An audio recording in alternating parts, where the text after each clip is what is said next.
Hello दोस्तों, तो जैसा कि आप लोगों को पता है कि हम लोग इडुटेरिया का करंट अफेयर पढ़ रहे हैं। और इडुटेरिया का जो करंट अफेयर है वो आपके एग्ज़ाम की दृष्टि से काफ़ी महत्वपूर्ण है। आप यदि BPSC, all states PCS, Bihar दरोगा, बिहार शिक्षक भर्ती, बीएसएससी, एसएससी जीडी, अन्य किसी भी प्रतियोगी परीक्षा की तैयारी कर रहे हैं तो आपके लिए ये काफ़ी कारगर है।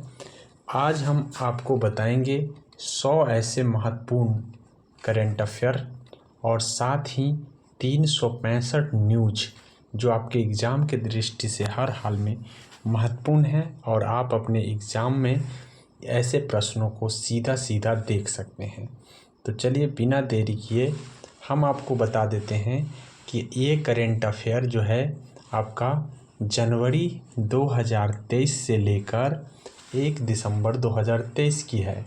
और इस तरह से जनवरी से लेकर 2023 तक अभी हाल ही का एडिशन है और ये आपके लिए काफ़ी कारगर होगा, क्योंकि इसका रिवीजन कर लेना आपके लिए कारगर है। अब हम आपको बताते हैं कि ये करंट अफेयर में हम सबसे पहले 100 फटाफट नेशनल, इंटरनेशनल और राष्ट्रीय खेल, पर्यावरण सभी को पढ़ेंगे। तो चलिए बिना देर किए हुए हम अपनी क्लास को स्टार्ट करते हैं। और पहला जो प्रश्न है, पहले प्रश्न की ओर चलते हैं। तो यहाँ पे आप देख रहे हैं कि भारत की पहली सेमी हाई स्पीड क्षेत्रीय रेलवे सेवा रैपिड एक्स का नया नाम क्या रख दिया गया है? नमो भारत रख दिया गया है। रैपिड एक्स का नया नाम नमो भारत रख दिया गया है। भारत की महिला थाना को अंतर्राष्ट्रीय मानकीकरण संगठन 9001/2015 प्रमाण पत्र प्रमाणित किया गया है। वो कौन सा थाना है? भोपाल मध्य प्रदेश का थाना को प्रमाणित किया गया है। इस बातों को ध्यान रखेंगे। अगली प्रश्न आपका है कि पश्चिम बंगाल का ब्रांड एम्बेसडर किसे चुन लिया गया है? तो पश्चिम बंगाल के जो ब्रांड एम्बेसडर है सौरभ गांगुली को चुना गया है। इस बात को ध्यान में रखेंगे। माउंट एवरेस्ट के सामने से 21,500 फीट की ऊंचाई से स्काई डाइविंग करने वाली पहली महिला कौन बन गई है? शीतल महाजन चर्चा में रही है। शीतल महाजन, इस बातों को ध्यान में कर लीजिए। उसके बाद बोला है कि भारत रेलवे ने किस वर्ष वेटिंग टिकट को खत्म कर कंफर्म टिकट के देने का लक्ष्य निर्धारित कर लिया है? 2027 में तक भारत जो है अब वेटिंग टिकट का सामना नहीं करेगा, बल्कि कंफर्म टिकट होगा। ये चीज़ लक्ष्य निर्धारित कर लिया गया है। आगे है भारत के पहले solar roof cycling track health उद्घाटन किस शहर में किया गया है? तो ये हैदराबाद में पहला ट्रैक हेल्थवे का उद्घाटन हुआ है। राष्ट्रपति द्रौपदी मुर्मू ने औपचारिक रूप से चौथा कृषि रोड मैप को लॉन्च कर दिया है। ये कब लॉन्च किया है? 18 अक्टूबर 2023। किसके द्वारा? राष्ट्रपति द्रौपदी मुर्मू के द्वारा। इस बातों को ध्यान रखेंगे। अगली प्रश्न की ओर हम बढ़ जा रहे हैं। अगली प्रश्न आपका बोला है कि अगला प्रश्न है आपका कि उत्तर प्रदेश सरकार ने किस पशु को राज्य जलीय पशु घोषित कर दिया है? गंगा का डॉल्फिन को। भारत का पहला राज्य कौन बना है जिसके सभी जिलों में हॉल मार्किंग केंद्र है? तो हॉल मार्किंग केंद्र केरल में है। भारत का वो पहला राज्य है। इस बातों को ध्यान में रखेंगे जिसके सभी जिलों में हॉल मार्किंग है। किस राज्य सरकार ने अमूर बाज पक्षी को पहली जनगणना करने का निर्णय लिया है? तो अमूरबाज पक्षी का जनगणना मणिपुर कराएगा, इस बातों को ध्यान में कर लीजिए। भारत के किस नगर निगम से स्वच्छता ट्रेन पहल शुरू की गई है? तो स्वच्छता ट्रेन पहल की शुरुआत अहमदाबाद नगर से किया गया है। भारत का पहला 3D प्रिंटेड पोस्ट ऑफिस कहाँ खोला गया है? बेंगलुरु कर्नाटक में खोला गया है। विश्व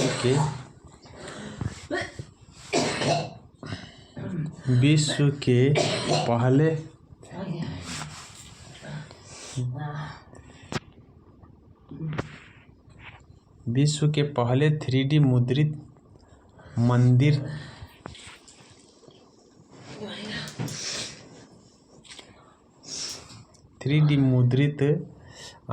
मंदिर का अनावरण कहाँ किया गया है? तो ये सिद्दीपेट जिला तेलंगाना में किया गया है, इस बातों को ध्यान रखेंगे। नोकिया किस शहर में अपनी तरह की पहली 6G लैब को लॉन्च की है? तो ये बेंगलुरु में किया गया है, इस बातों को ध्यान में कर लीजिए। गुजरात सरकार ने अपना स्टेट फीस किसे घोषित किया गया? मतलब स्टेट की मछली घोल मछली को कर दिया गया है गुजरात सरकार के द्वारा, इस बातों को ध्यान में कर लें।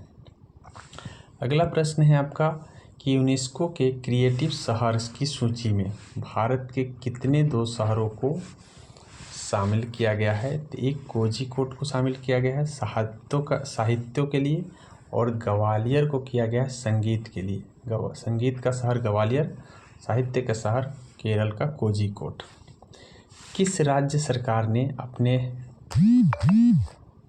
राज्य को पूरी तरह नशा मुक्त बनाने के लिए होप मिशन इनिशिएटिव शुरू किया है?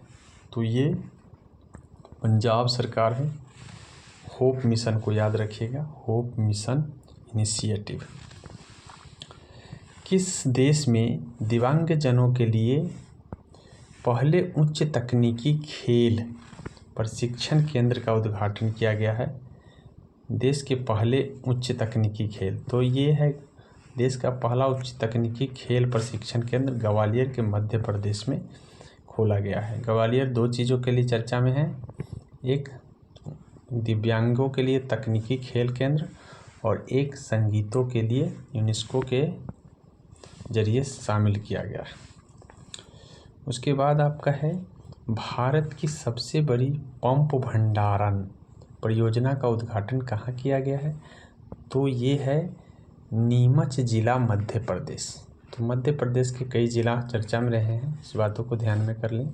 हाल ही में किस राज्य में पहले मेडिकल कॉलेज का उद्घाटन हुआ है? नागालैंड। भारत के पहले दलित मुख्य सूचना आयुक्त कौन बन गए हैं? तो ये बन गए हैं हीरालाल समरिया, इस बातों को ध्यान में कर लें। अगला प्रश्न है आपका, अगला प्रश्न जो है ये है आपका सीमा सड़क संगठन दुनिया का सबसे ऊंचा लड़ाकू हवाई क्षेत्र कहाँ बना रहा है? तो ये न्योमा लद्दाख में बना रहा है। न्योमा किस राज्य को भारत की पहली orange Vande Bharat express train मिली है? तो याद रखेंगे ये केरल को पहली वंदे भारत ऑरेंज ट्रेन मिल गया है। अगला प्रश्न है आपका कि भारत सरकार ने शिक्षा के उद्यमिता पहल के लिए किस कंपनी के साथ साझेदारी की है? तो ये हो गया आपका मेटा। किस राज्य में भारत की पहली गोरिल्ला ग्लास फैक्ट्री स्थापित की जाएगी? तो आपका ये है तेलंगाना। मालवीय मिशन शिक्षक प्रशिक्षण कार्यक्रम किस संगठन की एक पहल है? तो ये है आपका विश्वविद्यालय अनुदान आयोग, यूजीसी जिसे बोलते हैं।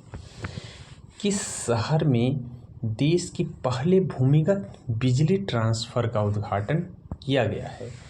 तो बिजली ट्रांसफार्मर का जो उद्घाटन है ये बेंगलुरु में किया गया है। किस राज्य ने अपनी तरह का पहला बोलियों का शब्दकोश बना लिया है? ये है उत्तर प्रदेश। पूर्वोत्तर राज्य में आधार आधारित जन्म पंजीकरण ये शुरू करने वाला पहला पूर्वोत्तर राज्य बन गया है नागालैंड। भारतीय सेना के पैरा स्पेशल फोर्सेस में शामिल होने का पहली महिला सर्जन कौन बन गई है? मेजर डॉक्टर पायल छाबड़ा पहली महिला सर्जन बन गई है जो स्पेशल फोर्सेस में शामिल हो गई है। स्कूल में अपने साथियों को से पढ़ने में पिछड़े रहे बच्चे के लिए किस राज्य सरकार ने मिशन दक्ष कार्यक्रम शुरू किया है? तो ये है बिहार। आयुष्मान भारत स्वास्थ्य और कल्याण केंद्र को अब किस नाम से जाना जाएगा? अब उस केंद्र को आयुष्मान आरोग्य मंदिर कहा जाएगा। हल्के लड़ाकू विमान तेजस से उड़ने वाले भारत के पहले पीएम कौन बन गए हैं? नरेंद्र मोदी। आगे है आपका भारत का पहला घरेलू उत्पाद रेफरेंस फ्यूल किस कंपनी के द्वारा विकसित किया गया है? तो इंडिया ऑयल कॉरपोरेशन लिमिटेड के द्वारा। उत्तर प्रदेश सरकार ने 25 नवंबर को किनकी जयंती पर मांस रहित दिवस घोषित किया है? तो टीएल वासवानी की जयंती पर मांस रहित 25 नवंबर को जयंती मनाए हैं। अब ये है अंतर्राष्ट्रीय घटना। राष्ट्रीय घटना आपने पढ़ लिया है 35। अब अंतर्राष्ट्रीय घटना पढ़ेंगे। किस कंपनी ने विश्व की पहला एआई एकीकृत क्रिप्टो वॉलेट पेश किया है? तो ये है रेस्पर एआई। रेस्पर एआई। कौन सा भारतीय हवाई अड्डा फंसे हुए विमान की मदद के लिए डिसेबल्ड एयरक्राफ्ट रिकवरी किट चालू कर दिया है? ने वाला ये एशिया का पहला हवाई अड्डा बन गया है। छत्रपति शिवाजी महाराज हवाई अड्डा। अब अगली प्रश्न है, किस देश की पहली महिला राष्ट्रपति अक्टूबर 2023 में जवाहरलाल नेहरू विश्वविद्यालय द्वारा मानद डॉक्टरेट की उपाधि की सम्मानित किया गया है? तो वो है तंजानिया की राष्ट्रपति। उत्तरी अमेरिका का पहला गांधी संग्रहालय कहाँ खोला गया है? तो ये ह्यूस्टन शहर अमेरिका में खोला गया है। इस बातों को ध्यान में कर लेंगे। पहला गांधी संग्रहालय है। दुनिया का सबसे बड़ा सौर विद्युत संयंत्र का उद्घाटन कहाँ किया गया है? तो संयुक्त अरब अमीरात में किया गया है। अगला प्रश्न है आपका कि किस देश ने भारत को अपना दूतावास अस्थायी रूप से बंद करने की घोषणा की है? भारत में। तो भारत में अब अफगानिस्तान अपने दूतावास को बंद कर देंगे। नवंबर 2023 में अंतर्राष्ट्रीय सौर गठबंधन का 95वां सदस्य कौन बन गया है? तो 95वें नंबर का जो सदस्य बना है वो चिली बन गया है। चिली एक दक्षिण अमेरिकी देश है। इस बात को ध्यान में रखें। कोलिंस डिक्शनरी ने वर्ड ऑफ द ईयर 2023 किससे घोषित किया है? तो ये एआई अर्थात आर्टिफिशियल इंटेलिजेंस को। भारत के बाहर आईआईटी कैंपस खोला गया है? तो ये जंजीबार तंजानिया में खोला गया है। याद रखेंगे, आईआईटी कैंपस खोला गया है। हालांकि एक आईआईटी यूएई में भी खोला गया है। इस बातों को ध्यान में रखेंगे। इनोवेशन श्रेणी के लिए विश्व की सर्वश्रेष्ठ विद्यालय का पुरस्कार किसने जीता है? तो रिवर साइड स्कूल गुजरात ने जीत दर्ज कर लिया है। किस देश ने हाई कून नाम से अपनी पहली स्वदेशी रूप से पनडुब्बी लॉन्च कर दिया है? तो ये ताइवान हाई कून का हाईकुन का पनडुब्बी है, हाईकुन नाम का पनडुब्बी है। विश्व का सबसे बड़ा वस्त्र कार्यक्रम भारत टेक्स 2024 किस शहर में आयोजित किया गया है? तो ये भारत टेक्स 2024 नई दिल्ली में आयोजित किया गया है। विश्व में ग्रेफाइट का सबसे बड़ा उत्पादक देश कौन बन गया है? चीन। विश्व की सबसे पुरानी लकड़ी संरचना किस देश में खोली गई है? तो ये संरचना जो है आपको ध्यान रखना है, जाम्बिया में खोला गया है, जाम्बिया।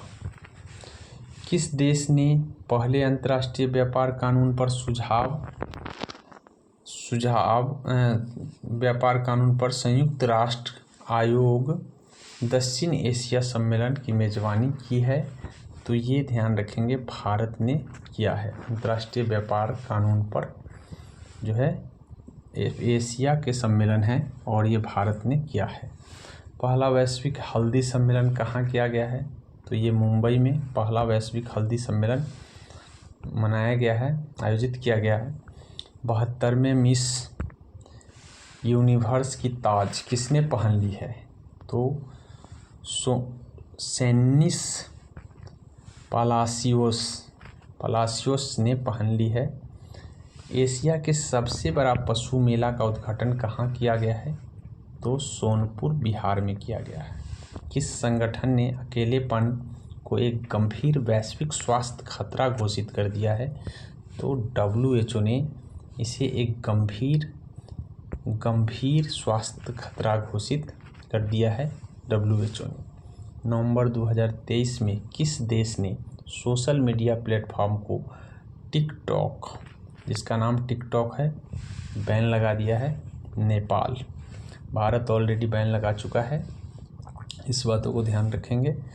अक्टूबर 2023 में भारत ने किस देश के साथ पहली 2+2 विदेशी और रक्षा वार्ता नई दिल्ली में आयोजित किया है?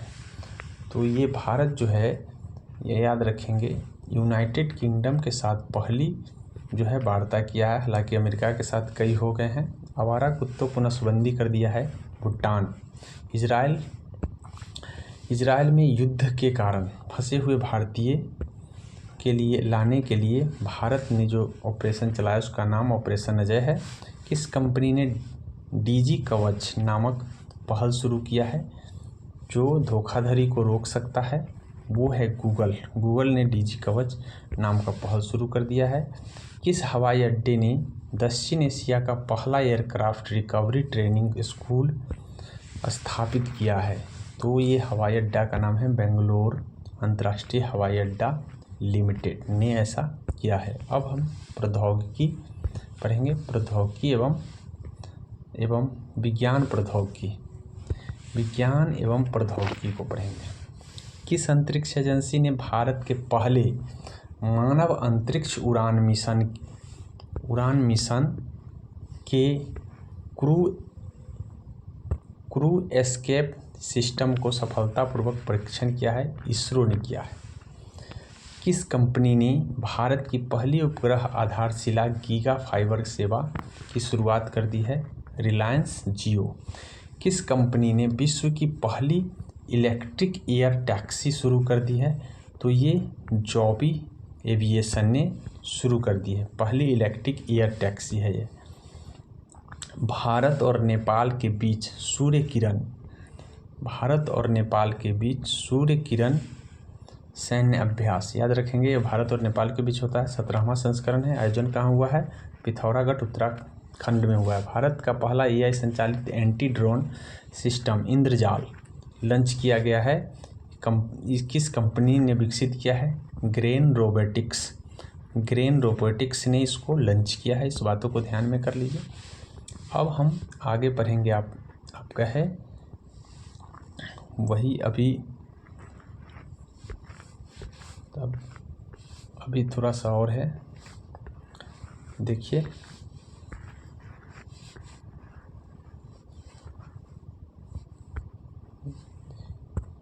बोला भारत के किस वर्ष तक चंद्रमा पर अंतरिक्ष यात्री भेजने का लक्ष्य रखा है 2040 तक अंतरिक्ष यात्री भेजेंगे। ताइवान का पहला घरेलू निर्मित पनडुब्बी का क्या नाम है, जिसे हाल ही में अनावरण किया गया है? ये है हाईकून, याद रखेंगे हाईकून, ताइवान का हाईकून है। भारतीय सैन्य विरासत महोत्सव के पहले संस्करण का उद्घाटन रक्षा मंत्री राजनाथ सिंह ने कहाँ किया है? नई दिल्ली में। तो सैन्य विरासत महोत्सव याद रखेंगे रक्षा मंत्री राजनाथ सिंह के द्वारा किया गया नई दिल्ली में। किस देश ने दुनिया का सबसे तेज इंटरनेट लॉन्च किया है, जिसकी स्पीड 1200 GB प्रति सेकेंड है? तो ये चाइना ने कर दिया। सतलज नदी में एक दुर्लभ धातु टेंटालम की खोज की गई है, किसने की है? तो IIT रोपड़ शोधकर्ताओं ने खोज की है। अब आगे है पर्यावरण एवं पारिस्थितिकी। पर्यावरण, प्रौद्योगिकी एवं पर्यावरण हो गया, और पर्यावरण एवं पारिस्थितिकी है, देख लेते हैं। बोला है कि किसने भूमि क्षरण और मरुस्थलीकरण पर पहला डेटा डैशबोर्ड लॉन्च करने की घोषणा की है? तो UNCCD, संयुक्त राष्ट्र मरुस्थलीकरण रोकथाम अभियान ने ऐसा किया है। उसके बाद आपका है कि भारत का 54वां टाइगर रिजर्व किसे घोषित की जाने की घोषणा किया है? तो वीरंगना दुर्गावती टाइगर रिजर्व मध्य प्रदेश में पड़ता है, याद रखेंगे। 54वां टाइगर रिजर्व होगा। भारत के पहले तरल नैनो डाई अमोनिया फॉस्फेट संयंत्र बनाया गया है, तो ये गांधीनगर में। लेकिन यूरिया का पूछेगा तो कलोल गुजरात में है। केंद्रीय प्रदूषण नियंत्रण बोर्ड ने देश का सबसे अच्छा हवा वाला शहर किसे घोषित कर दिया गया है? तो ये आइजोल को घोषित कर दिया गया है, दुनिया का सबसे अच्छा हवा वाला शहर है। भारत की पहली राष्ट्रीय हाइड्रोजन ईंधन सेल बस कहाँ शुरुआत किया गया है? तो ये दिल्ली में, हाइड्रोजन ईंधन से चलने वाला बस है, ये दिल्ली में शुरू किया गया। भारत की पहली ग्रीन हाइड्रोजन संचालित बस कहाँ लॉन्च किया गया है? किस कंपनी के द्वारा लॉन्च किया? तो इंडियन ऑयल कॉरपोरेशन के द्वारा लॉन्च किया गया। उसके बाद है भारत का पहला वेटलैंड शहर किसे बनाने की घोषणा की गई है? उदयपुर को। पहला वेटलैंड शहर किसे बनाएगा? उदयपुर को। उत्तर प्रदेश का पहला सौर शहर किसे बनाए जाने की घोषणा की गई है? अयोध्या को। भारत का पहला हरित हाइड्रोजन पुरातत्व स्थल कौन बनेगा? तो ये तट मंदिर तमिलनाडु बनेंगे। सतत अवशिष्ट प्रबंधन के लिए भारत का पहला पॉलीथीन कचरा बैंक देहरादून उत्तराखंड ने शुरू कर दिया है, याद रखेंगे। कचरा बैंक किसने शुरू किया है? तो देहरादून उत्तराखंड। अब है खेल कूद, थोड़ा खेल कूद से इम्पोर्टेंट चीज़ों को जान लेते हैं। बोला है कि एक दिवसीय क्रिकेट विश्व कप 2023 में सर्वाधिक विकेट लेने वाला मोहम्मद शमी 24 विकेट लिए हैं। ICC का अभी हाल ही में हुआ है। एक दिवसीय क्रिकेट विश्व कप 2023 में सर्वाधिक रन बनाने वाले भारत के खिलाड़ी हैं विराट कोहली, 665 रन बनाए हैं। ओलंपिक में कितने साल बाद क्रिकेट को शामिल करने की घोषणा कर दी गई है? तो ये 128 साल बाद जो है ओलंपिक में क्रिकेट अब शामिल कर लिया गया है। वनडे क्रिकेट के इतिहास में 50 शतक जड़ने वाले क्रिकेटर विराट कोहली बन गए हैं, जो 50 शतक लगा दिए हैं। और इन्होंने सचिन तेंदुलकर को रिकॉर्ड को भी तोड़ दिया है। ICC के हॉल ऑफ फेम में शामिल होने वाला पहली भारतीय महिला तो डायना इदुल्जी, याद रखेंगे कि ये हॉल ऑफ फेम में शामिल होने वाले पहले महिला क्रिकेटर है। और याद रखेंगे कि डायना इदुजाल है, ये आपको ध्यान रखना है कि ये जो है क्रिकेटर है। तो पूछा जा सकता है कि डायना इदुजाल का संबंध किससे है? तो क्रिकेटर से है, इस बातों को ध्यान रखना है। अगला है कि अंतर्राष्ट्रीय अंतर्राष्ट्रीय क्रिकेट के इतिहास में टाइम आउट होने वाले विश्व के प्रथम खिलाड़ी, तो टाइम आउट हो गए हैं एंजेला मैथ्यूज, मतलब टाइम पर नहीं पहुंच पाए जिसके कारण ये आउट हो गए। तो एंजेला मैथ्यूज को याद रखेंगे। फीफा विश्व कप 2034 की मेज़बानी कौन देश करेगा, तो ये सऊदी अरब करेगा। इस बातों को ध्यान में कर लें। अब आगे हम थोड़ा अभी खेल परिदृश्य और है, वह है वनडे क्रिकेट के इतिहास में 100 विकेट लेने वाले तेज गेंदबाज बन गए हैं। शाहीन अफरीदी पाकिस्तान के हैं। रांची झारखंड में आयोजित हुई एशियाई महिला हॉकी चैंपियनशिप का शुभारंभकर का नाम क्या है, जूही। इसका नाम जूही था। इस बातों को ध्यान में रखेंगे। जो झारखंड में आयोजित हुआ था महिला हॉकी चैंपियनशिप था। और 2023 के लिए पुरुष विश्व एथलीट ऑफ द ईयर किसे चुना गया है, तो इस साल जो है नीरज चोपड़ा को पुरुष एथलीट ऑफ द ईयर चुना गया है। पंकज अडवाणी ने नवंबर 2023 में विश्व बिलियर्ड चैंपियनशिप के विजेता बने हैं। याद रखेंगे, बिलियर्ड खेलते हैं, स्नूकर खेलते हैं। यह उनका कैमा व्यक्तिगत बिलियर्ड खिताब है, तो 26 नंबर का था। चौथा एशियन पैरा गेम्स 2023 में भारत ने कुल कितना पदक जीत लिया है, तो भारत ने टोटल 111 पदक चौथा एशियन पैरा गेम्स में 111 पदक के साथ 5वें स्थान पर था। इस बातों को भी ध्यान रखेंगे। एशियन गेम्स 2023 में भारत ने कुल कितना पदक जीते थे, तो 107 पदक के साथ ये इसमें 5वें पर थे, याद रखेंगे, और इसमें चौथे स्थान पर थे।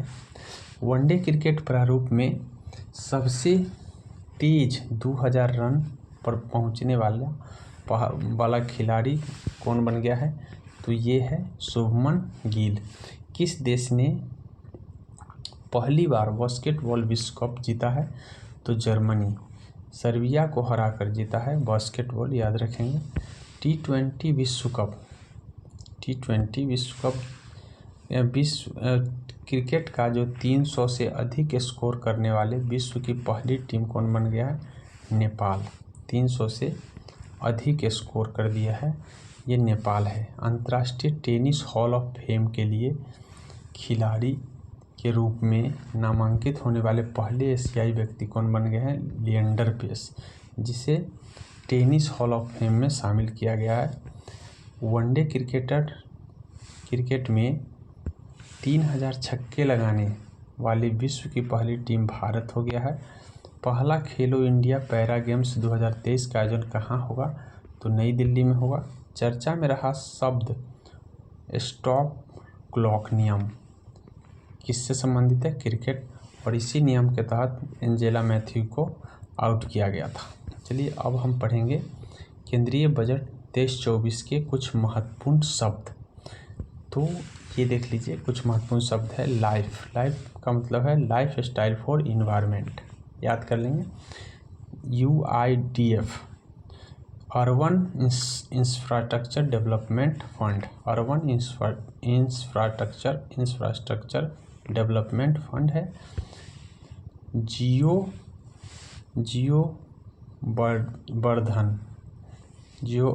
गोवर्धन जिसको कहेंगे, तो ये गोवर्धन का मतलब है globalisation, organic, bio agro resources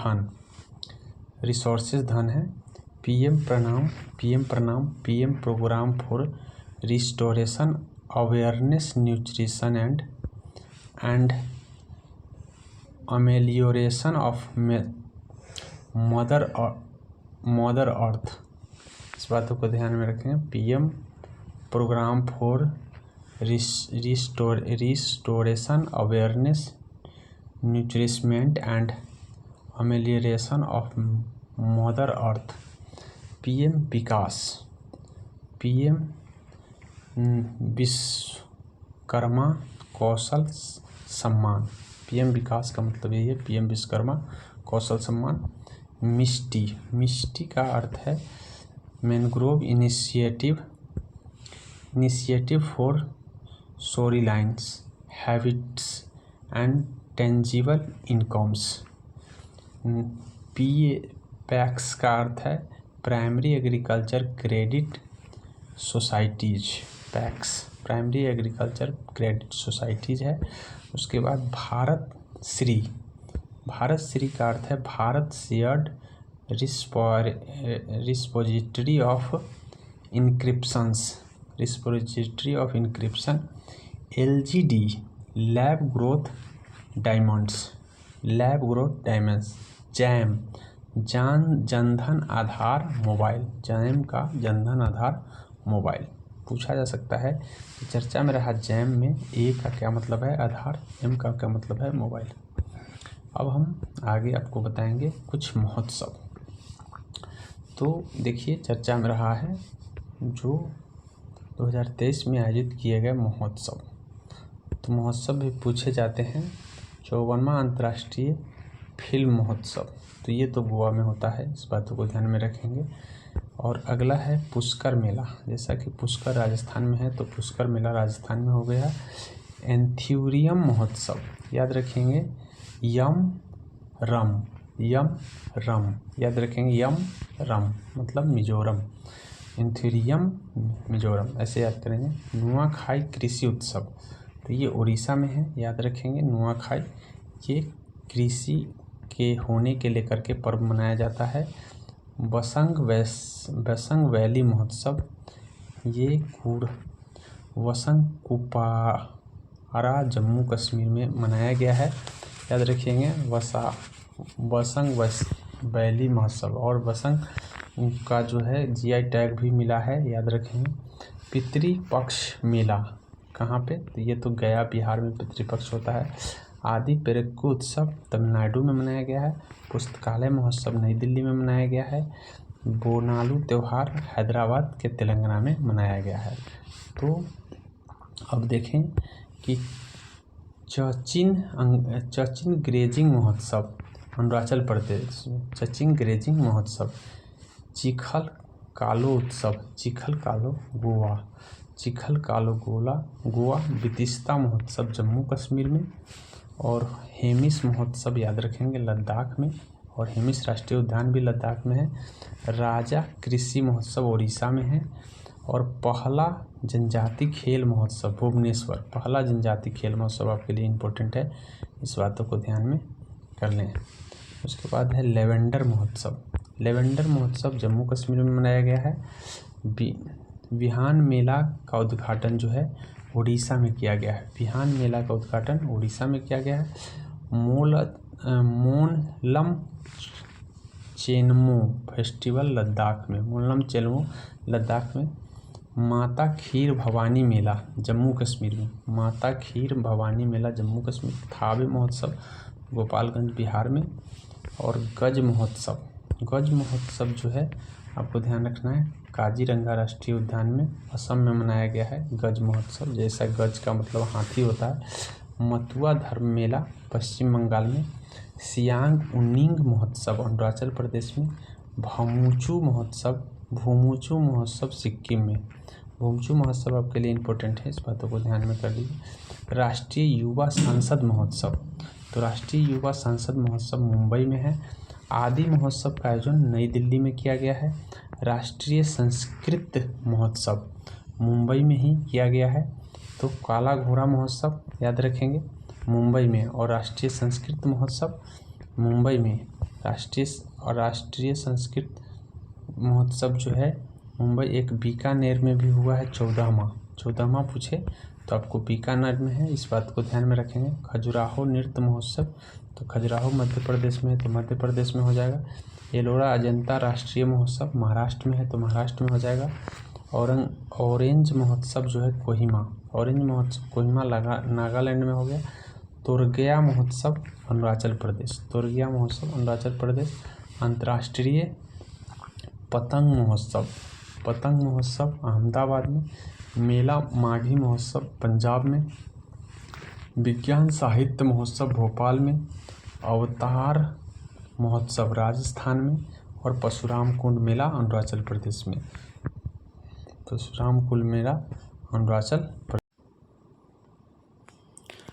वन्य जीव संरक्षण संशोधन अधिनियम 2022 की बात करेंगे। तो यह जो है आपको ध्यान रखना है। वन्य जीव संरक्षण अधिनियम 1972 को संशोधित कर 2022 में संशोधन किया गया है। यह अधिनियम 2023 में लागू हुआ है। वन्य जीवों में वनस्पति लुप्तप्राय प्रजाति के अंतर्राष्ट्रीय व्यापार पर अभी समय के प्रावधानों को लागू करने के लिए नया अध्याय जो है जोड़ा गया है। उस अध्याय का नाम 5 भी जोड़ा गया है, इस बात को ध्यान में रखेंगे। उसके बाद है सामान्य उल्लंघन के लिए जुर्माना जो है ध्यान रखना है, अधिकतम 25,000 रुपये से बढ़कर 1 लाख हो गया है। और विशेष रूप से संरक्षित जीवों के लिए न्यूनतम जुर्माना 10,000 से लेकर के 25,000 रुपये कर दिया गया है। तो ये जुर्माना की राशि आप याद रखेंगे। वन्य संरक्षण अधिनियम 2022 के लिए लागू 2023 में हुआ है। कैप्टिव जीवों व वन्य उत्पादों को सौंपने के लिए नई धारा 42A जोड़ा गया है। इसमें नया धारा 42A जोड़ा गया है। थोड़ा इसके बारे में और जान लेते हैं। अनुसूची 1 कठोर सुरक्षा, अनुसूची 2 उच्च सुरक्षा, अनुसूची 3 और 4 लुप्तप्राय प्रजातियों के लिए नहीं, अनुसूची 5 जानवर जिनका शिकार किया जा सकता है, अनुसूची 6 पौधे की खेती। तो इस तरह से याद रखेंगे। इनसे संबंधित नियम कानून बनाए गए हैं। आगे हम थोड़ा और बता दें कुछ, बस वही रहा है, आपको ध्यान रखना है। अब आपका है WHO की महामारी संबंधित संधि, महामारी संधि। WHO ने महामारी से निपटने के लिए 1 फरवरी 2023 को महामारी संधि का 0 ड्राफ्ट प्रकाशित कर दिया है। और इसका उद्देश्य महामारी से निपटने के लिए सामग्री की आपूर्ति सुनिश्चित करना है। अगला है आपका वर्ष 2022 में CO2 उत्सर्जन रिपोर्ट। यह रिपोर्ट जो है जारी किया गया है 2022 में। CO2 0.9% या 36.8 गीगावाट की नई ऊंचाई पर पहुंच गया है।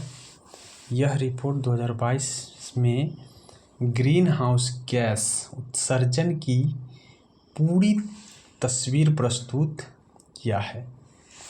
ठीक है।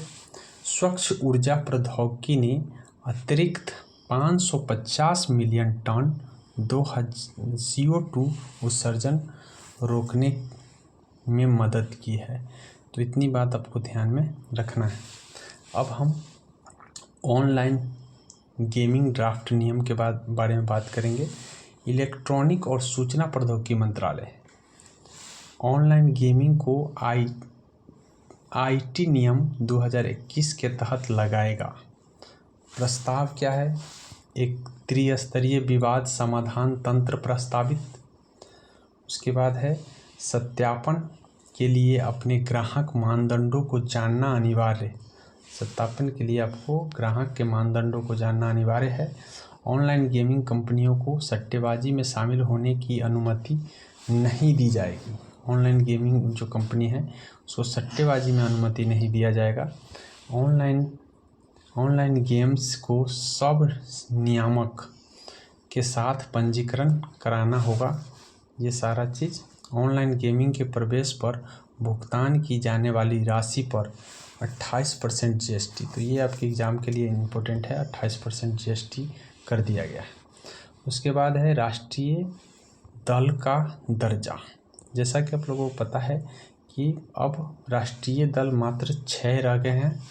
एक है भारतीय जनता पार्टी, भारतीय राष्ट्रीय कांग्रेस, भारतीय कम्युनिस्ट पार्टी जिसको मार्क्सवादी कहते हैं, भारतीय बहुजन समाजवादी पार्टी, एक NPP है जिसे नेशनल पीपुल्स पार्टी कहते हैं, छठा है आम आदमी पार्टी। अब यही राष्ट्रीय पार्टी रह गया है, इस बातों को ध्यान में रखेंगे।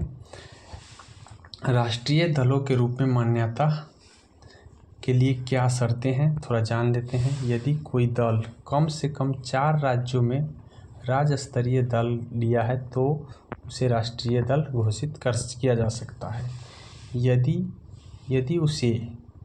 यदि उसे लोकसभा चुनाव में 2% सीट प्राप्त हो तथा यह सदस्य 3 विभिन्न राज्यों में चुने गए हो, 2% मत प्राप्त किए हो, या 3 राज्यों में चुने जाते हैं तो उसे राष्ट्रीय दल का दर्जा दिया जाता है। तीसरा कंडीशन है कि वह लोकसभा या विधानसभा के आम चुनाव में 4 अथवा 4 से अधिक राज्यों में वैध मतों का 6% प्राप्त करता हो। इसके साथ ही किसी राज्य में लोकसभा में 4 सीटें प्राप्त करता हो तो उसे राष्ट्रीय पार्टी की दर्जा दिया जाता है। तो इस तरह से आपको ध्यान रखना है।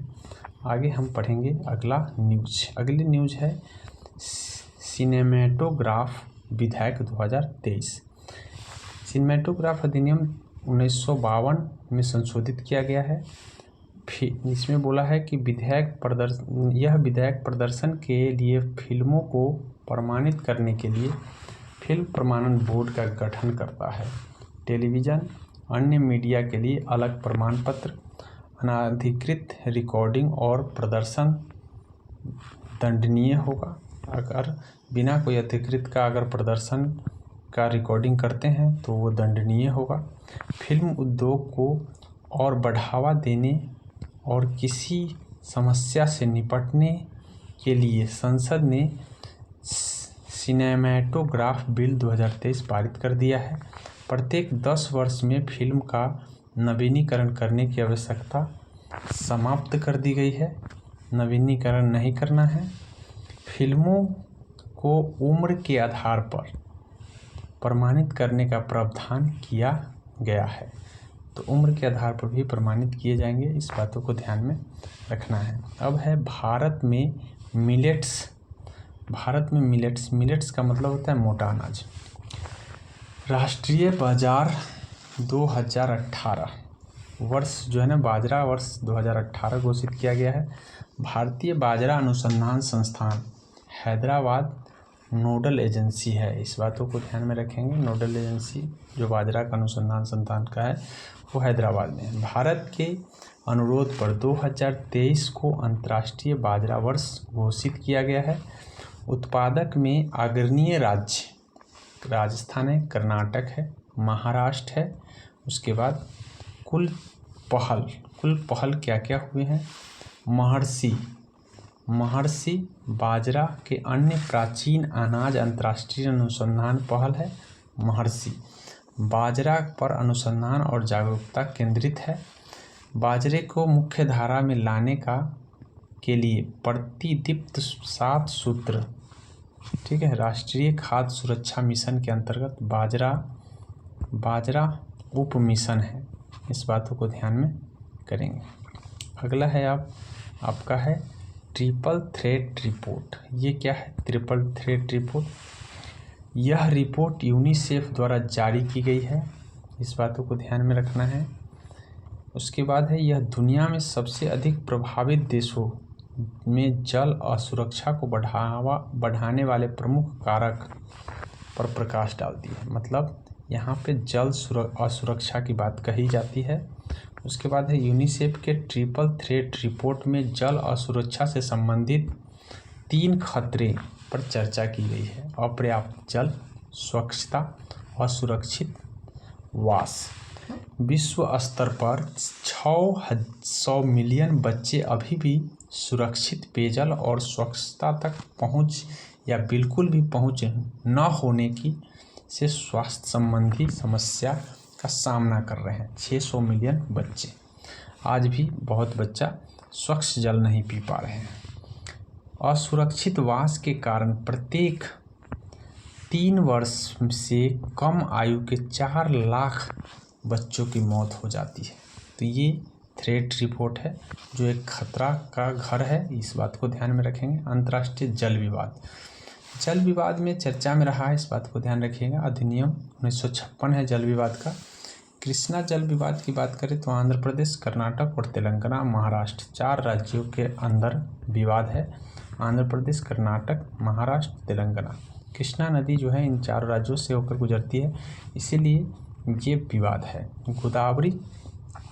जल विवाद की बात करें तो आंध्र प्रदेश, कर्नाटक, महाराष्ट्र और मध्य प्रदेश। याद रखेंगे यहाँ मध्य प्रदेश नहीं है कृष्णा में, लेकिन गोदावरी में मध्य प्रदेश है, इस बातों को ध्यान में रखेंगे।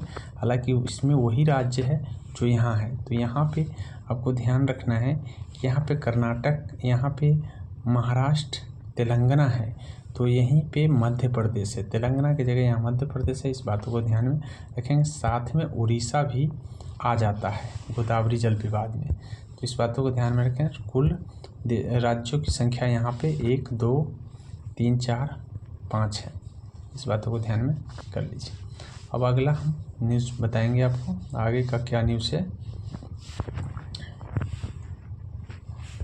आगे का जो न्यूज़ है आपका, थोड़ा कावेरी जल विवाद की चर्चा करते हैं। कावेरी जल विवाद जो है केरल, कर्नाटक, तमिलनाडु, पुदुचेरी, ये इन जगहों के लिए कावेरी जल विवाद है। इसमें राज्य में देखा जाए तो 3 राज्य हैं और 1 केंद्र शासित प्रदेश है। महानदी जल विवाद की बात करें तो उड़ीसा और छत्तीसगढ़ में है, इस बातों को ध्यान में रखेंगे। नदी बोर्ड अधिनियम 1956 भारत सरकार के अंतर्राज्यीय नदियों और नदी घाटियों के लिए बोर्ड स्थापित करने का अधिकार दिया गया है। प्रविष्ट 17 सूची है और प्रविष्ट 56 सूची है। राज्य में 17 और संघ में 56 जल संसाधनों पर विधायी प्राधिकरण को परिभाषित करता है।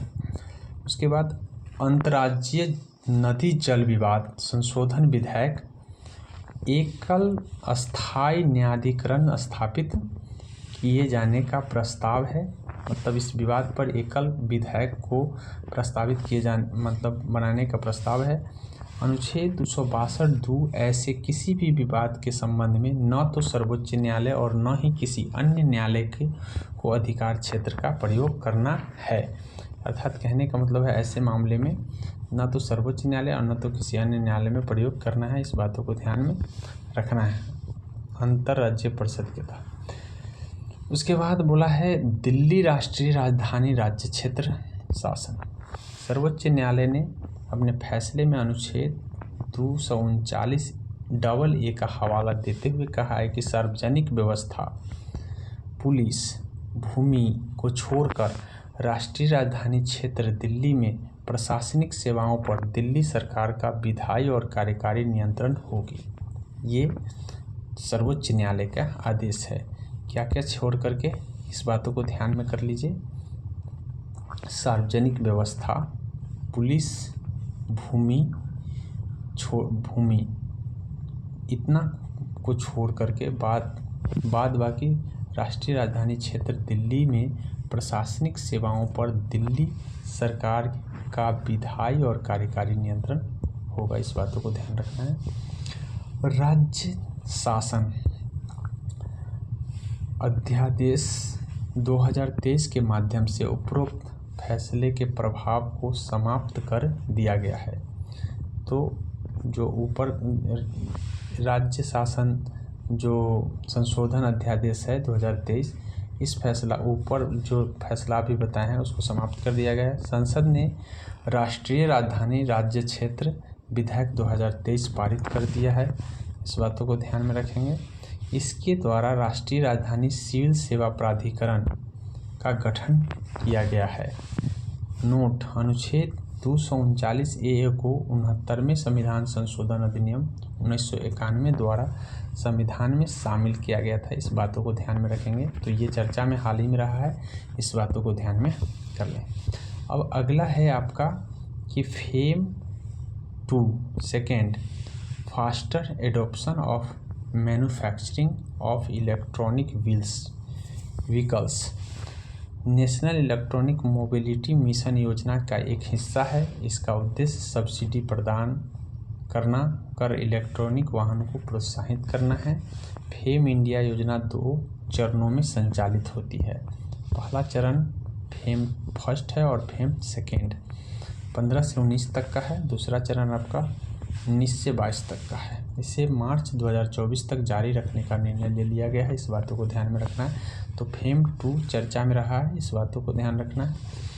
उद्देश्य क्या है, 2030 तक 30% से अधिक इलेक्ट्रिक व्हीकल्स कार्बन उत्सर्जन में कमी कर वायु प्रदूषण कम करने और इलेक्ट्रॉनिक चार्जिंग बुनियादी ढांचा स्थापित करने की बात कही गई है। इनमें 10 लाख 2 व्हीलर, 5 लाख 3 व्हीलर और 55,000 4 व्हीलर, 7,000 ई बसों का समर्थन देने का योजना है। इस बातों को ध्यान में रखेंगे तो ये आपके एग्जाम के दृष्टि से महत्वपूर्ण है। 2 व्हीलर 10 लाख और 3 व्हीलर 5 लाख, 5 लाख 10 लाख, 55,000 जो है 4 व्हीलर है और 7,000 जो है ई बस है। इस बातों को ध्यान में रखना है। अगली न्यूज़ है आपका केंद्रीय राष्ट्रीय क्वांटम मिशन। राष्ट्रीय क्वांटम मिशन तो ये क्या है? केंद्रीय मंत्रिमंडल ने 6,003 करोड़ रुपए लगभग लागत के साथ वर्ष 2023-24 से 2030-31 के लिए इस मिशन की मंजूरी दे दी है। इनकी नोडल एजेंसी विज्ञान और प्रौद्योगिकी विभाग होगी। राष्ट्रीय क्वांटम मिशन का उद्देश्य क्या है, जान लेते हैं। मिशन का उद्देश्य है क्वांटम प्रौद्योगिकी को विकास में बढ़ावा देना, सटीक समय के लिए परमाणु प्रणाली और परमाणु घड़ियों का उच्च संवेदनशीलता वाले मैग्नेटोमीटर का विकसित करना, दवा डिजाइन, अंतरिक्ष बैंकिंग, सुरक्षा, स्वास्थ्य, ऊर्जा आदि ये सभी पर काम करेंगे। पंचायत विकास सूचकांक, इसको जान लेते हैं थोड़ा कि पंचायत विकास सूचकांक क्या रहा है। इससे पंचायती राज मंत्रालय जारी किया है। यह एक समग्र सूचकांक सतत विकास लक्ष्य के समस्थानीकरण प्राप्त करने के प्रदर्शन को मापता है। SDG के स्थानीकरण से संबंधित विषय गरीबी मुक्त और उन्नत आजीविका, स्वास्थ्य और बाल सुलभ गांव, जल पर्याप्त गांव, स्वच्छ हरित गांव, आत्मनिर्भर बुनियादी ढांचा, सामाजिक रूप से न्याय संगत सुरक्षित गांव, सुशासन, महिला अनुकूल गांव शामिल है। तो इन सभी में ये इस मिशन के तहत जो है इन सभी को शामिल किया गया है। मिशन क्या है? पंचायती विकास सूचकांक। ठीक है, स्कोर की बात कर लेते हैं। तो स्कोर आधार पर पंचायत को 4 श्रेणियों में बांट दिया गया है। ए ग्रेड में 75 से 90% स्कोर वाले हैं, बी ग्रेड में आपका 60 से 75 वाले हैं, सी ग्रेड में 40 से 60 वाले हैं और डी ग्रेड में 40 से कम वाले हैं। तो इस तरह से आपको ध्यान रखना है। पंचायत को विभिन्न भागों में बांटा गया है, इस बातों को ध्यान में रखेंगे। लिथियम आयन बैटरी की बात कर लेते हैं। तो लिथियम आयन बैटरी, लिथियम चर्चा में रहा है। जम्मू कश्मीर के रियासी ज़िले में इतना मिलियन जो है लिथियम का भंडार खोजा गया है। विधि अनुप्रयोग में उसकी उपयोगिता के कारण इसे सफ़ेद सोना कहा जाता है, मतलब सफ़ेद सोना के नाम से लिथियम जाना जाता है। लिथियम आयन बैटरी पवन टरबाइन और पैनल, इलेक्ट्रॉनिक वाहनों में, सेल फोन, कंप्यूटर इत्यादि में प्रयोग होते हैं। हाल ही में लिथियम आयन बैटरी के सह निर्माता, नोबल पुरस्कार विजेता बेनिस्टर गुडइनफ 100 वर्ष की आयु में निधन हो गया है। तो इस बात को ध्यान में रखेंगे।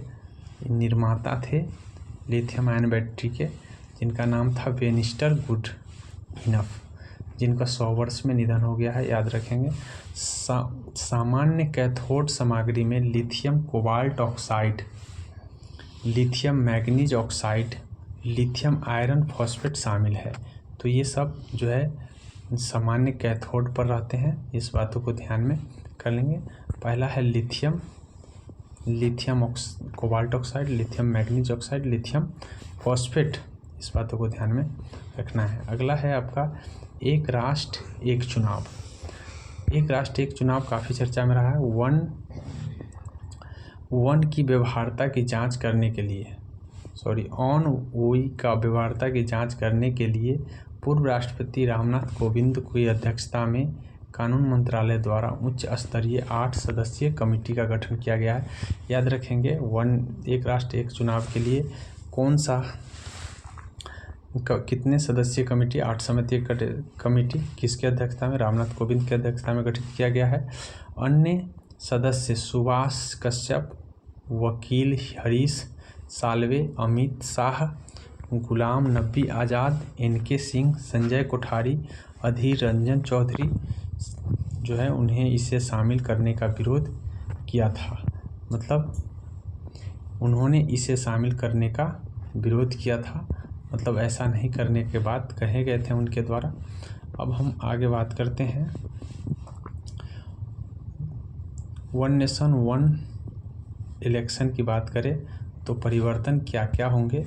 अनुच्छेद 83 संसद के दोनों सदनों की अवधि की बात की गई है। अनुच्छेद 85 राष्ट्रपति द्वारा लोकसभा का विघटन की बात किया गया है। अनुच्छेद 172 राज्य विधानमंडल की अवधि की बात किया गया है। अनुच्छेद 356 संवैधानिक आपातकाल। ठीक है, ये सब परिवर्तन किए जाएंगे। लोक प्रतिनिधित्व अधिनियम 1951 अधिनियम के कई प्रावधान विधि आयोग की 170वीं और 255वीं रिपोर्ट जो है पक्ष में थी, मतलब इस वन नेशन वन इलेक्शन के पक्ष में थी। इस बातों को ध्यान में कर लें। राष्ट्रीय विदेश नीति 2023 की बात कर लेते हैं। तो राष्ट्रीय वाणिज्य और उद्योग मंत्रालय ने 1 अप्रैल 2023 को राष्ट्रीय विदेश नीति 2023 लॉन्च कर दिया है। उद्देश्य क्या है? 2023 तक वस्तुओं और सेवाओं के निर्यात के लिए $2 ट्रिलियन का लक्ष्य है। उसके बाद है 4 स्तंभ इनके हैं। पहला है छूट के लिए प्रोत्साहन, सहयोग के माध्यम से निर्यात को बढ़ावा देना, व्यापार करने में आसानी, उभरते क्षेत्रों पर केंद्रित करना और विशेष एकमुश्त माफ़ी योजना का शुभारंभ। तो ये 4 क्षेत्र मैंने आपको बता दिया। फिर से एक बार सुन लीजिए। छूट के लिए प्रोत्साहन, सहयोग के माध्यम से निर्यात को बढ़ावा देना, व्यापार करने में आसानी होना, उभरते क्षेत्रों पर केंद्रित करना, विशेष एकमुश्त माफ़ी योजना का शुभारंभ हुआ है। ई-कॉमर्स निर्यात सुविधा प्रावधान करना है, निर्यात को बढ़ावा देना है, निर्यात फर्म को स्टार स्टेट से सम्मानित किया जाएगा। तो ये सारे इसके प्रावधान हैं। इस प्रावधान को आप ध्यान रखेंगे। राष्ट्रीय विदेश नीति 2023। अब है न्यूनतम समर्थन मूल्य। तो याद रखेंगे कि सबसे पहले 66 से 67 में सरकार द्वारा पेश किया गया था। बुआई की शुरुआत में कृषि लागत और मूल्य आयोग, जिसको CSCP की सिफारिशों पर आर्थिक मामलों की कैबिनेट समिति द्वारा MSP का वाणिज्यीकरण किया गया था। 22 अनिवार्य फसलों के लिए MSP और गन्ने के लिए उचित मूल्य की घोषणा की गई। कुछ फसलों के लिए MSP यहाँ पे देख लीजिए कौन कौन से है। धान है, कपास है। धान के लिए है 2183, कपास के लिए 6620, मक्का के लिए 2090, गेहूँ के लिए है 2275। ये सब MSP है, याद रखेंगे। MSP से जुड़े कुछ शर्तें हैं, जो शर्त को ध्यान रखना है। A2 किसानों द्वारा रसायन, उर्वरक, बीज और किराए पर श्रम खरीदने के लिए किया गया व्यय। ठीक है, A2 है। A2 FL A2 पारिश्रमिक श्रम के रूप में निहित लागत के साथ C2 A2 FL के साथ साथ निश्चित पूंजीगत संपत्ति किसानों द्वारा भुगतान किए गई राशि शामिल है। तो ये सब जो है MSP की शर्तें हैं। इस बातों को ध्यान में रखेंगे। आगे हम बढ़ते हैं। हाथी परियोजना चर्चा में रहा है। अब हाथी प्रोजेक्ट जो है ना 1992 में लॉन्च किया गया था। वर्तमान में 23 हाथी रिजर्व और 150 हाथी गलियारे हैं। 33 हाथी रिजर्व है। हाथी जनगणना कुल हाथियों की संख्या 29,964 है। इस बातों को ध्यान में रखें। सबसे अधिक हाथी कर्नाटक में 6049। कर्नाटक वन विभाग द्वारा हाथी गणना 2023 के अनुसार कर्नाटक में हाथियों की संख्या 6395 हो गई है, यानी बढ़ करके। आगे है बांदीपुर टाइगर रिजर्व। हाथियों की संख्या सबसे ज़्यादा बांदीपुर टाइगर रिजर्व में हाथियों की संख्या सबसे ज़्यादा है। हाथी भारत का प्राकृतिक विरासत पशु है। हाथी परियोजना का लक्ष्य क्या था? हाथी परियोजना का जो लक्ष्य है, याद रखेंगे, उनके आवासों और प्रवास मार्गों को सुरक्षा करना, कैद में हाथी का कल्याण करना, पशु मानव संघर्ष की समस्याओं को समाधान करना। भारतीय हाथी का वैज्ञानिक नाम एलिफस मैक्सिमस है। IUCN की लाल सूची संकटग्रस्त सूची में है। हाथी को CITES परिशिष्ट संख्या 2 में है। वन्य जीव अधिनियम 1972 की अनुसूची में संरक्षण किया जाता है। आयुष्मान भारत योजना की बात कर लेते हैं। इसे प्रधानमंत्री जन आरोग्य योजना के रूप में जाना जाता है। 23 सितंबर 2018 को लॉन्च हुआ है। विशेषता क्या है इसकी? प्रति परिवार को कवरेज जो है 5 लाख प्रति वर्ष। अस्पताल में भर्ती होने से पहले एक्सप्रेस कवरेज 3 दिन तक कम से कम होना चाहिए अस्पताल में भर्ती होने के बाद के खर्च का कवरेज 15 दिनों तक। कुल परिवार 10 करोड़ प्लस। फंडिंग सामान्य राज्यों के लिए 640, पूर्वोत्तर राज्यों के लिए पूर्वोत्तर और हिमालय राज्य के लिए 90-10, अर्थात 60-40 का मतलब हो गया कि 60 रुपया केंद्र सरकार देगी तो राज्य सरकार 40 रुपया, 90 रुपया केंद्र सरकार देगी तो 10 रुपया पूर्वोत्तर हिमालय राज्य के लिए। उद्देश्य क्या है? लाभार्थियों के लिए निवारक और प्रोत्साहन उपचारक स्वास्थ्य हस्तक्षेप को बढ़ावा देना, स्वास्थ्य देखभाल गुणवत्ता और दक्षता बढ़ाने और सार्वभौमिक स्वास्थ्य देखभाल की प्राप्त करने के लिए किया गया है। अब हम एम एस स्वामीनाथन की बात करेंगे। 7 अगस्त 1925 को जन्म और 28 सितंबर 2023 को निधन हो गया। भारत में हरित क्रांति के जनक के रूप में जाने जाते हैं एम एस स्वामीनाथन। संबंधित याद रखेंगे, इनका निधन हाल ही में हो गया है। 1961 से 72 में भारतीय कृषि अनुसंधान संस्थान के निदेशक बने रहे। 72 से लेकर 79 तक भारतीय कृषि अनुसंधान परिषद के महानिदेशक बने हैं। 79 से लेकर 80 तक कृषि मंत्रालय के प्रधान सचिव रहे हैं। इस बातों को ध्यान में रखेंगे। उसके बाद है 82 में अंतर्राष्ट्रीय चावल अनुसंधान संस्थान के महानिदेशक के रूप में भी कार्य किए हैं। 2004 में राष्ट्रीय किसान आयोग के अध्यक्ष बने हैं। 2007 से लेकर 13 में राज्यसभा में संसद के सदस्य के रूप में कार्य किए हैं। तो ये सब उनकी जो है ना विशेषता है। अंतर्राष्ट्रीय स्तर का पर सम्मान उनको मिला है। 71 में रेमन मैग्सेसे अवार्ड मिला है। 86 में उनको आइंस्टीन विश्व विज्ञान पुरस्कार दिया गया था। उसके बाद आगे बढ़ेंगे। आगे आपको है प्रथम विश्व कप खाद्य पुरस्कार, विश्व खाद्य पुरस्कार उनको 87 में मिला है। 94 में UNEP सस्कावा पर्यावरण पुरस्कार। 99 में यूनेस्को महात्मा गांधी स्वर्ण पदक। 2000 में Franklin Roosevelt for freedom medal मिला है। राष्ट्रीय स्तर के सम्मान की बात कर लेते हैं तो ध्यान रखेंगे, सारे ध्यान रखने की ज़रूरत नहीं है आपको। पद्म विभूषण और पद्म भूषण और 99 में शांति निशस्त्रीकरण के लिए जो मिला है वो ध्यान रखेंगे। उसके बाद है भारत का और नया संसद भवन की बात करें तो 28 मई 2023 को नवनिर्मित जो है का उद्घाटन 10 दिसंबर 2020 को हो। नवनिर्मित याद रखेंगे, प्रधानमंत्री नरेंद्र मोदी ने 28 मई 2023 को उद्घाटन किए हैं। 10 दिसंबर 2020 को इस भवन का आधारशिला नरेंद्र मोदी जी के द्वारा ही रखा गया था। नए संसद भवन के उद्घाटन के अवसर पर 75 रुपये का सिक्का लॉन्च किया गया है।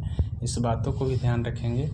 भारत के सेंट्रल विस्टा पुनर्विकास परियोजना के हिस्से के रूप में नई दिल्ली में नए संसद भवन का निर्माण किया गया है। आर्किटेक्ट्स बिमल पटेल द्वारा डिजाइन किया गया है। नए संसद भवन का निर्माण टाटा प्रोजेक्ट लिमिटेड ने किया है। हालांकि डिजाइन आर्किटेक्ट्स बिमल पटेल के द्वारा किया गया है। नए संसद भवन की विशेषता क्या है? तो विशेषता है इसका आकार त्रिकोणीय है। नए संसद भवन में 6 द्वार हैं। एक है गज द्वार, अश्व द्वार, शार्दूल द्वार, उसके बाद हंसा द्वार, गरुड़ द्वार, मकर द्वार, हमसा द्वार, गरुड़ द्वार और मकर द्वार, 6 द्वार है नई संसद भवन को, याद रखेंगे। उसके बाद आपको है कि संसद भवन में राजस्थान से लाए गए ग्रेनाइट बलुआ पत्थर का प्रयोग किया गया है। संसद भवन के छत राष्ट्रीय प्रतीक का निर्माण किया गया है। छत पर राष्ट्रीय प्रतीक कांस्य से बना हुआ है। इसका वजन 950 किलोग्राम है तथा इसकी ऊंचाई 6.5 मीटर है। नए संसद भवन में लोकसभा कक्ष 888, राज्यसभा कक्ष 384 है। कुल जो है 1272 सीट है। इस बातों को ध्यान में रखें। प्रधानमंत्री नरेंद्र मोदी ने संसद में नंदी के साथ पवित्र सेंगोल स्थापना की है। सेंगोल को हिंदी में राजदंड कहा जाता है। इसका इस्तेमाल चोल साम्राज्य के द्वारा किया गया था। सेंगोल सत्ता हस्तांतरण पहचान रहा है और तमिल संस्कृति की शान रहा है। यह राजदंड 5 फीट लंबा है। इसका शीर्ष नंदी बैल, इसके शीर्ष पर नंदी बैल है जो न्याय का प्रतीक है। लोकसभा का आंतरिक हिस्सा राष्ट्रीय पक्षी मोर आधारित है, याद रखेंगे। लोकसभा में आंतरिक हिस्से में मोर पर आधारित है। राज्यसभा का आंतरिक हिस्सा राष्ट्रीय फूल कमल पर आधारित है। संसद परिसर में राष्ट्रीय वृक्ष बरगद है। इस बातों को ध्यान में रखेंगे। तो यहीं पर आपका होता है 365 न्यूज़ ख़त्म। आशा करते हैं कि 365 न्यूज़ आपको अच्छा लगा होगा। साथ में 100 फटाफट करेंट अफेयर कराए हैं। तो इस तरह से इसको देखें और आप लाभान्वित हो। फिर हम आगे अगले करेंट अफेयर को लेके आएंगे। जय हिंद, जय भारत।